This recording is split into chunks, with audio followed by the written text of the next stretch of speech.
अब तो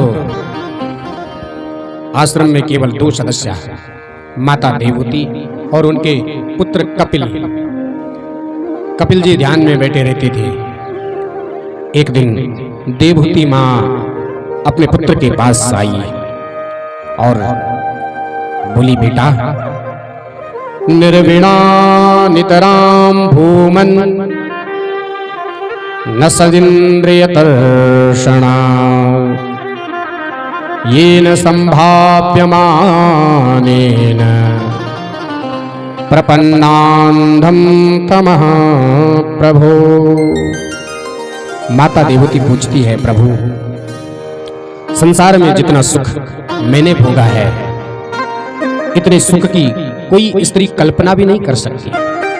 भोगना तो दूर की बात रही, हर प्रकार का सुख, हर प्रकार का वैभव मायके में मैं राजकुमारी बनकर के ठाठ से रही। ससुराल में भी करदम जैसे परम योगी संत पति में मिले। कामुक विमान में दिव्य भोगों का सेवन कराया, परंतु इतना सब पाने के बाद भी मेरी आत्मा अतृप्त है, मेरा मन अभी भी असंतुष्ट है। बेटा, आज मैं तुम्हें केवल अपना बेटा नहीं समझ रही, सुना है आप तो साक्षात भगवान हैं, ब्रह्म ज्ञान संपन्न हैं। मैं चाहती कि अपने ज्ञान का खड्ग उठाकर मेरे अज्ञान के वृक्ष को जड़ सहित नष्ट कर दो। मैं तुम्हारी शरण में हूं। तम त्वा गताहं शरणं शरण्यं स्वभृत्य संसार तरो कुठारम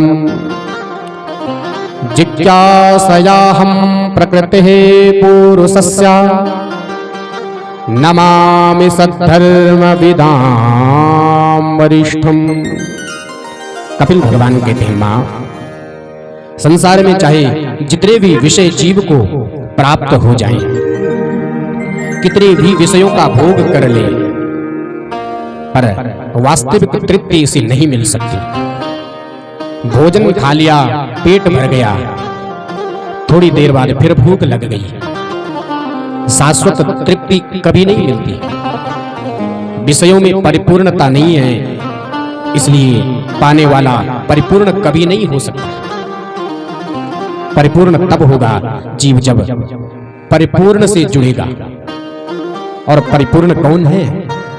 परिपूर्ण एकमात्र परमात्मा है। पूर्णमदः पूर्णमिदं पूर्णात् पूर्णमुदच्यते पूर्णस्य पूर्णमादाय पूर्णमेवावशिष्यते। उस परिपूर्ण प्रभु के पाद पद्मों को पाए बिना जीव में परिपूर्णता का आनंद नहीं आ सकता। अपने मन को जगत से हटाकर जगदीश्वर में लगाओ। ये मन ही बंधन और मुक्ति का कारण है। चाबी एक ही होती है, और जिस चाबी से हमने ताला बंद किया है, वही चाबी ताले को खोलेगी। केवल मोड़ने का अंतर है। इधर मोड़ दिया तो बंद हो गया, और उधर मोड़ दिया तो खुल गया। मन को हमने संसार की तरफ मोड़ दिया तो संसार में हम बंधने लगे। अब इसी मन को माधव के चरणों की तरफ मोड़ दिया तो यही मन तुम्हारी मुक्ति का हेतु बन जाएगा। देवहूति जी प्रश्न करती हैं, बेटा, मन को कैसे मोड़ा जाए?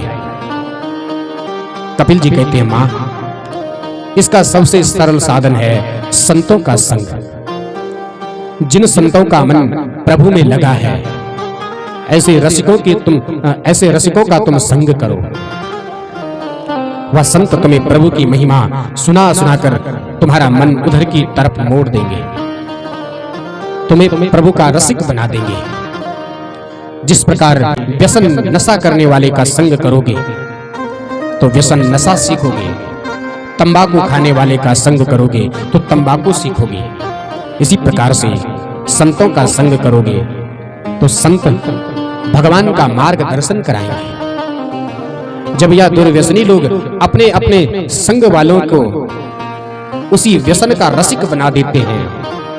तो जो भगवत रसिक हैं, प्रभु में जो सदा निमग्न रहने वाले हैं, उनका संग करोगे तो क्या वो तुम्हारा मन उधर नहीं लगाएंगे? अच्छा बेटा, तो कैसे पता चलेगा कि ये भगवत रसिक हैं? साधु की पहचान क्या है? अब संतों के लक्षण बताते हैं कपिल भगवान। कहते हैं साधुओं के 5 लक्षण होते हैं।